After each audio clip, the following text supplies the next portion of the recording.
नमस्ते। 23 की सरकार में आपका स्वागत है। सवाल यही है, 2023 में मध्य प्रदेश और छत्तीसगढ़ का मुख्यमंत्री कौन बनेगा और किसकी होगी सरकार? क्योंकि इस वक्त चुनावी घमासान चल रहा है। सियासत के रण में नेता उतर चुके हैं, रणभेरी बजा दी गई है और सियासी कमान से बयानों के तीर लगातार चल रहे हैं। माहौल को अपने पक्ष में करने की कोशिश में नेता जुटे हुए हैं, जमीन पर उतर रहे हैं। जिसकी आवाज जनता के दिल तक पहुंचेगी, वोट का आशीर्वाद तो उसे ही मिलेगा, वही होगा 23 का विजेता।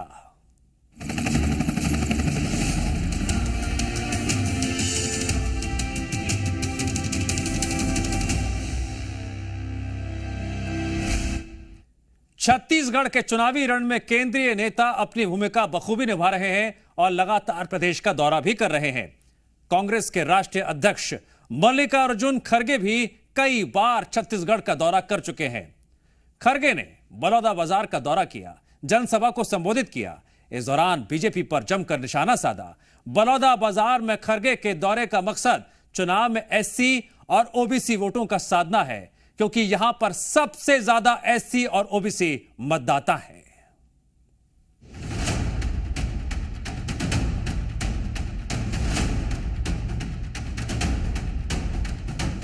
छत्तीसगढ़ विधानसभा चुनाव की तैयारी में बीजेपी और कांग्रेस दोनों ही पार्टियां जुटी हुई हैं।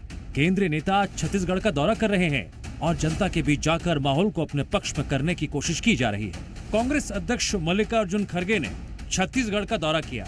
बलौदाबाजार में आयोजित कृषक सह श्रमिक सम्मेलन में खड़गे शामिल हुए। इस दौरान खड़गे ने बीजेपी पर हमला बोला। उन्होंने कहा, जहां कांग्रेस नेताओं के दौरे होते हैं वहां ईडी आईटी के छापे पड़ते हैं।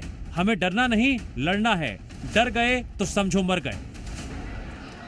छापे मारना, सताना, लोगों को तंग करना, डराना, ये काम उनका चल रहा है। तो मैं आपसे यही विनती करूंगा कि आप डरो मत। डरेंगे तो मरेंगे, डरना नहीं। आप निडर होकर सरकार के साथ दो। चुनाव में कम ही वक्त बचा है, ऐसे में मल्लिकार्जुन खड़गे ने बीजेपी को जमकर घेरा। उन्होंने कहा, कांग्रेस हर काम दिल से करती है। 2024 में बीजेपी को सबक सिखाना ही होगा। लेकिन अब उनको 2024 में सबक सिखाना ही होगा। आप सभी लोग मिलकर हाथ के निशाने के ऊपर अगर बटन दबाए तो ये नहीं रहेंगे 2024 में। वहीं प्रदेश की जनता को लुभाने के लिए सीएम भूपेश बघेल ने मुख्यमंत्री निर्माण श्रमिक पेंशन सहायता योजना का शुभारंभ किया, जिसके जरिए 60 साल से ज्यादा उम्र के श्रमिकों को हर महीने 1500 रुपए की पेंशन दी जाएगी। आज हम फैसला करें कि हमारे देश का भी 60 साल से ऊपर जेमन पंजीयन कराए से मजदूर साथी है, वो मतलब 1500 रुपया हम देवो, ये फैसला करें। कांग्रेस छत्तीसगढ़ में दोबारा सरकार बनाने का दावा कर रही है, इसीलिए शीर्ष नेता मैदान में उतर रहे हैं। अब सवाल ये है, आखिर कांग्रेस ने खड़गे के दौरे के लिए बलौदाबाजार को ही क्यों चुना? तो ये भी जान लीजिए। मल्लिकार्जुन खड़गे पार्टी का सबसे बड़ा दलित चेहरा है। बलौदाबाजार जिले की विधानसभा सीटों में एससी और ओबीसी वर्ग के मतदाताओं की संख्या सबसे ज्यादा है। इसीलिए कांग्रेस ने अपनी रणनीति के तहत राष्ट्रीय अध्यक्ष की सभा के लिए बलौदाबाजार जिले को चुना, जिससे कांग्रेस को चुनाव में फायदा हो सके। और एससी ओबीसी वोटरों को साधने का मकसद कांग्रेस केंद्रीय नेताओं के जरिए बलौदाबाजार में जीत का झंडा बुलंद करना चाहती है, तभी तो इतना जोर लगा रही है। अब आपको बलौदाबाजार का चुनावी गणित भी बता देते हैं। बलौदाबाजार जिले में विधानसभा की 3 सीटें हैं, बलौदाबाजार, कसडोल, भाटापारा। अगर 2018 विधानसभा चुनाव के नतीजों की बात करें तो इन 3 सीटों में से कांग्रेस केवल कसडोल सीट जीत पाई थी। बलौदाबाजार सीट पर जेसीसी-जे ने कब्जा किया था, जबकि भाटापारा सीट पर बीजेपी जीती थी। यही वजह है कांग्रेस बलौदाबाजार पर फोकस कर रही है और खड़गे की सभा को यहां रखा गया था। वहीं 21 दिन में खड़गे का ये दूसरा और अध्यक्ष बनने के बाद चौथा छत्तीसगढ़ का दौरा है, यानी कांग्रेस हर इलाके में खड़गे की सभा करा रही है। अध्यक्ष बनने के बाद 25 फरवरी को पहली बार मल्लिकार्जुन खड़गे रायपुर आए थे और कांग्रेस अधिवेशन में शामिल हुए थे। इसके बाद 13 अगस्त को जांजगीर का दौरा किया और भरोसे के सम्मेलन में शिरकत की। वहीं 7 सितंबर को खड़गे ने राजनाथ गांव का दौरा किया था और यहां भी भरोसे के सम्मेलन में शामिल होकर प्रदेश की जनता को कांग्रेस पर विश्वास करने के लिए कहा था। इसके बाद 28 सितंबर को बलौदा बाजार के दौरे पर रहे और कृषक सह श्रमिक सम्मेलन में शामिल हुए। कांग्रेस की नजर एससी और ओबीसी वोटरों पर है, इसीलिए मल्लिकार्जुन खड़गे लगातार छत्तीसगढ़ का दौरा कर रहे हैं। यानी कांग्रेस खड़गे को आगे कर चुनाव में पूरा फायदा उठाना चाहती है। ब्यूरो रिपोर्ट, जी मीडिया। जहां कांग्रेस के दिग्गज चुनाव मैदान में उतर रहे हैं, तो बीजेपी भला कैसे पीछे रह सकती है। गृह मंत्री अमित शाह कई बार छत्तीसगढ़ आ चुके हैं और रायपुर में बीजेपी की मैराथन बैठक में भी शामिल हुए, जिसमें बीजेपी की दूसरी लिस्ट को लेकर विस्तार चर्चा होती है। बीजेपी के दूसरे नेता भी छत्तीसगढ़ में अभियान चला रहे हैं।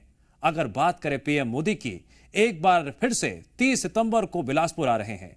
यानी कांग्रेस से के बराबर टक्कर देने के लिए हर वो योजना बनाई जा रही है जिससे ज्यादा से ज्यादा मौकों पर जनता के बीच पहुंचा जा सके।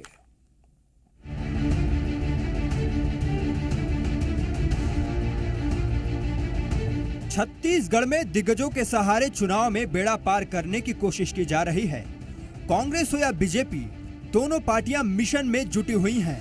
जहां कांग्रेस के नेता छत्तीसगढ़ का दौरा कर रहे हैं, वहीं बीजेपी के नेता भी लगातार छत्तीसगढ़ में अपनी पैठ बढ़ा रहे हैं। बीजेपी के कई नेता छत्तीसगढ़ का दौरा कर चुके हैं और केंद्रीय मंत्री अमित शाह तो लगातार छत्तीसगढ़ पर नजर बनाए हुए हैं, दौरे पर दौरे कर रहे हैं। अब एक बार फिर से अमित शाह छत्तीसगढ़ में हैं और बीजेपी नेताओं के साथ मैराथन बैठक की। इस बैठक में बीजेपी के कई दिग्गज नेता शामिल हुए। इस बैठक के जरिए छत्तीसगढ़ के चुनावी रण में किस तरह से जीत हासिल की जाए, उस पर चर्चा की गई। बैठक में बीजेपी की परिवर्तन यात्रा की समीक्षा की गई। वहीं प्रत्याशियों की दूसरी लिस्ट को लेकर भी मंथन किया गया। इससे साफ है कि बीजेपी की दूसरी लिस्ट जल्द आ सकती है। अमित शाह पिछले कुछ महीनों में कई बार छत्तीसगढ़ का दौरा कर चुके हैं और हर इलाके में पार्टी को मजबूत करने की पूरी कोशिश कर रहे हैं। बीजेपी का मिशन है कि कई बड़े नेताओं को मैदान में उतारो और जीत हासिल करो। बीजेपी अपने मिशन को पूरा करने में जुटी है। 25 मार्च को केंद्रीय गृह मंत्री अमित शाह ने सुकमा का दौरा किया। वहीं 22 जून को दुर्ग का दौरा किया। इसके अलावा 5 जुलाई और 22 जुलाई को रायपुर के दौरे पर रहे। इसके बाद 2 सितंबर को फिर से रायपुर आए और कांग्रेस के खिलाफ आरोप पत्र जारी किया।